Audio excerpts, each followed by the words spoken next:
Hello mga papadayan ko, assalamualaikum. Nandito naman ang inyong lola, si Daripa Balawag. Ayan, isang OFW kadama dito sa Middle East, dito sa Kuwait. Ayan, alam nyo naman dito guys, no, pag nandito ka talaga sa Middle East, isa sa pinaka busy or makapagod na bulol, patuloy ako. Makapagod na trabahuin is yung pagluluto or nasa kusina ka. Kasi pag nasa kusina ka guys, ito yung part na makapagod isipin kung anong lulutuin mo. Tulad ko pa minsan sasabihin ng amo ko, magluto ka ng manok. Hindi mo alam kung anong klaseng luto ng manok. Kailangan mo pang mag-isip ano ba yung paano lulutuin yung mga manok. Ngayon pag naisip ko paano ko lutuin yung manok, itatanong ko sa kanila, gusto nyo ba ng ganitong luto? O ganitong luto ng manok. Pag magsabi silang oo, ayun, yun na yung lulutuin ko. Iba kasi dito pag ikaw na yung in charge sa kusina or alam na nila na kaya mo na yung trabaho. Ito sa mga amo ko guys, no. Ako nang bahala sa kusina. Ako nang bahala kung ano ang dapat kong gawin sa kusina. Ano yung lulutuin ko. Kasi sa pag-prepare pa lang guys, no, sa totoo lang. Ito na yung pinakamapagod sa lahat. O mag-prepare ka ng lulutuin mo para sa kanila. O tulad ngayon nagluluto ako. Oo, kailangan i-prepare ko yan. Iba yung luto sa dalawang matanda sa amo ko. Iba rin yung luto namin. Iba rin yung luto ng alaga ko. Pero kahit pare-pareho lang manok yan, iba-iba pa rin yung pamamaraan ng pagluto. Kaya kailangan kong pag-isipan. O gabi pa lang paminsan, iniisip ko na nung lulutuin ko pag umaga. Kasi pag dito ka sa kusina guys, kahit gaano pa kaliit or kalaki ang kusina, ito talaga yung makapagod na part ng pagiging OFW. Lalo pa ako, all around ako. Laba, plansa, linis ng bahay, o magluto. Paminsan maghatid ng mga apo ng amo ko sa kabilang bahay. O kaminsan kahit hindi ko matrabaho ko. Sinasabihan ako ng amo ko. Kaya kumbaga no choice ako. Trabaho yun eh. Paminsan makiusap yung amo kong mga matanda, okay lang. Wala namang problema. O parati ko lang sinasabi, okay. O ganun lang ako. O, hindi masyado ako mareklamo sa trabaho na ano ba yan. Kahit hindi ko trabaho, ipatrabaho sa akin. Hindi ako ganun guys. Pag nagsinabi nila, gawin mo ito, okay. As long as hindi naman sila magsabing magpakamatay ka, ibang usapan na yun, diba? Pero pagdating sa trabaho, kung isa kang OFW kadama, o dito sa Middle East, kumbaga, expect mo na yung hindi mo pa expected na mangyayari. Halimbawa lang, kung isa kang OFW pa nag-apply ka, yaya ka, hindi ibig sabihin pag nandito ka sa abroad, yaya ka lang. Maglinis ka ng bahay, maglaba plancha ka, magluto ka. Oo, ganyan dito. Hindi porkit yaya ka, yun lang yung trabaho mo. Hindi. Paminsan sa isang bahay, sa isang pamilya, oo, depende sa dami ng anak nila, yung dami ng katulong nila. Tulad ko, wala namang anak yung amo kong maliit, kaya isa lang ako na katulong nila sa bahay. Pero kahit ako lang isa, mahirap kasi pag amo mo matanda. Kasi may part talaga sa isang linggo na makapagod, yung every Friday. Every Friday kasi guys, dito sila magla-lunch, dito sila kakain. Lahat ng anak ng amo ko dito kakain. Tapos, kailangan ko magluto. Siyempre, paminsan magluluto ako 1, 2, 3 putahe yan. Kasi lahat sila dito kakain. Oo. Tapos, ako lang isa dito. Makapagod din, pero kung baga paminsan, kinakaya. Oo, wala namang imposible. Kasi sabi nga nila, pag may pangarap ka, dapat mong kayanin, dapat mong isakripisyo. Meron ka talagang isasakripisyo.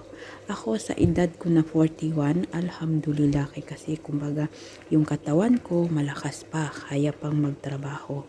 Oo, kaya ito yung pinaka mahirap talaga na part ng pagiging OFW. Pag isa kang katulong dito at the same time all around ka. Hindi lang yung trabaho mo binabudget mo, pati yung oras. Paano mo pagkasyahin yung oras na meron ka sa oras ng trabaho mo na matapos mo lahat.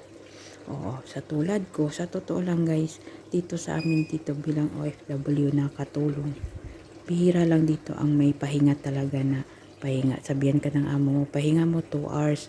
Oo, pahinga ka muna. Di sa akin kasi guys, wala akong pahinga. Ako na lang nag-budget ng oras ko na pwede akong magkaroon ng pahinga. Yun yung totoo doon. Pero pagdating naman sa pagpagod ako, ayun, magpapahinga ako. O, diba? Kailangan lang natin paminsan bigyan din ng halaga yung katawan natin. Oo. Kasi pag dito, magkasakit ka dito, guys, walang ibang tutulong sa'yo kung hindi sarili mo. Kailangan mo talagang ingatan yung sarili mo dito. Ayan, busy ang lola nyo. Nag-prepare ako ng lulutuin ko yan. 2 kaldero yan kasi magkaiba yung luto. Isang luto ng alaga ko at isang luto para sa mga amo kong matatanda at saka sa taga-maneho namin at saka mananahi. Tapos iba naman yung para sa akin, para sa amin. Magpreprito ako ng breast chicken. Yun yung ulamin namin. Ayan, medyo busy na dyan ang lola nyo. Pag umaga kasi busy talaga ako. Prepare ako ng mga lulutuin namin. Lulutuin ko pala kasi ako lang yung isa naman ditong tagaluto. Mag-prepare ako ng lulutuin ko para tanghalian. Maaga pa dito nag-prepare na ako. Paminsan nakakalimutan na mag-almusal. Paminsan tanghali ko na naalala, ay hindi pa pala ako nakakape. O diba? Kasi paminsan iniisip yung trabaho. Kailangan yung oras ng paluto. Kailangan makaluto ako. Mahirap kasi pag hindi ako nakaluto sa oras na yun. Kasi dito guys, kailangan pagdating ng alas 12 tapos na ako magluto. Kasi ang oras ng kain ng mga amo ko 1:00. Oo, kailangan pag alas 12 tapos na ako, mag-prepare pa ako ng salata. Oo, i-prepare ko pa yung lamesa doon sa dining. Ano yung mga kailangan nila. Tapos kailangan pag sinabi nilang kakain, naka-prepare na yung plato, kutsara, yung mga damo-damo na kakainin nila. Mahilig kasi sila magkain ng damo-damo. Tulad ng jar-jar, kudra, kahit ano pa dyan. Gawaan ko rin sila ng salata. Oo, dito hindi mawawala yung damo-damo na kinakain nila guys. Oo, kailangan mayroon yun. Pag wala kasi yun, ako hindi kompleto ang kainan guys, sa totoo lang. Ayan, medyo busy lang yung lola nyo. O diba, pag nagluto ka dito guys, isa pa ito na may share ko sa inyo. Pag nagluto ka dito, kailangan yung ingredients kompleto. Kasi pag nagluto ka dito nang hindi kompleto yung ingredients, malalaman yan nila na may kulang sa niluluto mo. O ganyan yung amo ko. Kaya dito, kung ano yung niluluto ko, kailangan kompleto ricado yan. Okay, kasi isa lang dyan ang mawala na ricado.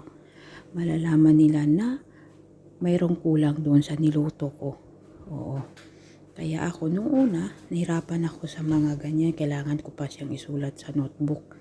Pero ngayon, habang tumatagal, unti-unti ko nang na-memorize ano yung mga spices, ano yung mga dry na ilagay sa mga lulutuin ko.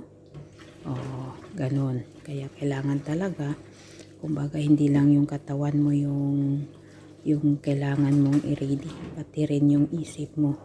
Oh, at saka yung puso mo, kasi hindi lahat ng amo is mababait. Paminsan may amo ding mahilig magsigaw.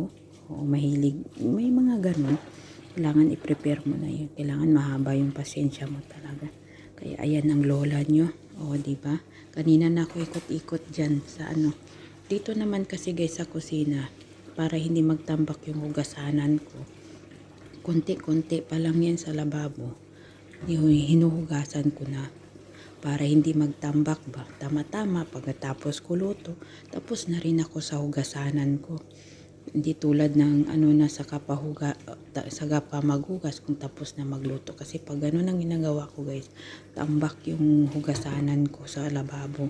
Kaya ang ginagawa ko, bawat dumi hugas para tapos luto, tapos hugas din.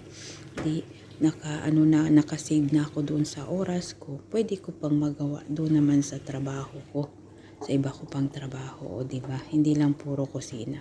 Kasi kapaminsan kailangan din natin diskartihan yung trabaho dito. Kasi pag wala ka nun, hindi mo alam laruin yung trabaho mo. Katawan mo rin yung mahirapan paminsan. Naku, ang haba na nang naikwento ko sa inyo. Oo. Medyo patapos na ako dyan, no? Oo, ganyan lang yung buhay ko dito bilang OFW kadama dito sa Middle East. So, paminsan ang tingin ng ibang tao sa amin o di kaya sa akin galante, maraming pera, maraming ipon. O, di ba? Hindi nila alam na ang ipon is resibo. Hindi nila alam na yung pera, yung sahod ko na una na sa akin sa Pinas. O, di ba? Yan kasi paminsan yung mindset ng ibang Pinoy na hindi nakapunta ng abroad. Akala nila dito sa abroad madali lang yung pera. Mayaman yung mga OFW dito sa abroad. Pero hindi nila nakikita kung ano ba yung totoong nangyayari sa mga OFW dito sa Middle East o kahit saang sulok ng mundo. Oo, kasi hindi lahat ng OFW siniswerte. Paminsan paswertihan lang ng kapalaran kung ikaw ay magtagumpay or ma-failure.